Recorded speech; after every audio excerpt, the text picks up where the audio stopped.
Lord. ఈ రోజు వాక్య ధ్యానాంశంగా మత్తయి సువార్త 7వ అధ్యాయము 24వ వచనం చదువుకుందాం.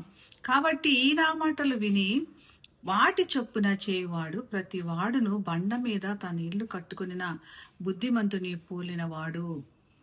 మనల్ని స్థిరపరిచే జీవితం కలిగి ఉండాలని యేసుప్రభు ఆశపడుతున్నాడు.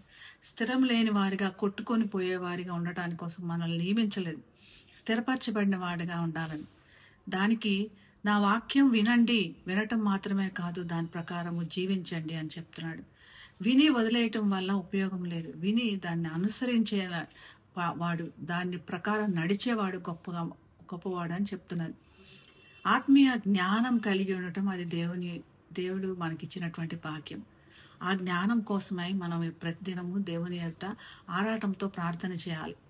ఆ జ్ఞానం వల్లనే దేవుడు చెప్పిన మాటల ప్రకారం విని దాన్ని అనుసరించడానికి కూడా కుదురుతుంది. అలానే వాక్యానికి విధేయత కలిగి ఉంటాం.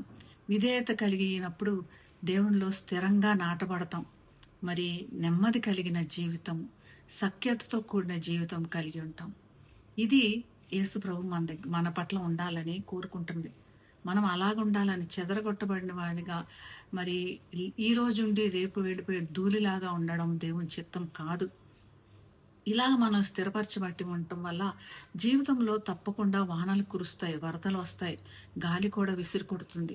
కానీ మన పునాది, స్థిరమైన పునాది, బండలాంటి మన విశ్వాసము యేసు ప్రభులో ఉన్నది కాబట్టి, యేసు ప్రభులో మన ఇల్లు కట్టుకున్నాం కాబట్టి, మనం ఏ విధంగా వాన వచ్చినా, వరదలు వచ్చినా, గాలి వచ్చినా చెదిరిపోము. మన స్థిరత్వం చెడిపోదు, మన నెమ్మది చెడిపోదు, మన యొక్క సఖ్యకరమైన జీవితం చెడిపోదు అని.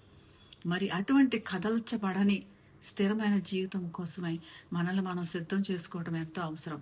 ఇట్లాంటి జీవితం కలిగి ఉండటం దేవుడిచ్చినటువంటి భాగ్యం. అలాగా మనల్ని మనం ప్రతిరోజు సిద్ధం చేసుకుంటూ వాక్యములో నాటబడి ఆత్మీయతలు ఎదుర్కొన్నట్లుగా దేవుడు మనందరికీ సహాయం చేయనిగాక ప్రార్థన చేసుకుందాం. మహాగరుడమైన యేసయ్య, స్తుతికి పాత్రుడా, మమ్మల్ని స్థిరపరచాలని, బండ మీద కట్టిన వారమై స్థిరంగా ఉండాలని నీవు ఆశపడుతున్నందుకు నీకు వేలాది వందనాలయ్యా. ప్రభు, మరి మేము వాన వచ్చినా, వరద వచ్చినా, గాలి వచ్చినా చెదిరిపోకుండా ఉండటానికి మమ్మల్ని స్థిరపరిచి గట్టిగా నీ వాక్యంలో నాటి, నీ అందు విశ్వాసంలో నాటి మమ్మల్ని ఎదుగుదల చేయమని యేసు నామమున ప్రార్థన చేస్తున్నాం తండ్రి. ఆమేన్. Have a blessed day. God bless you.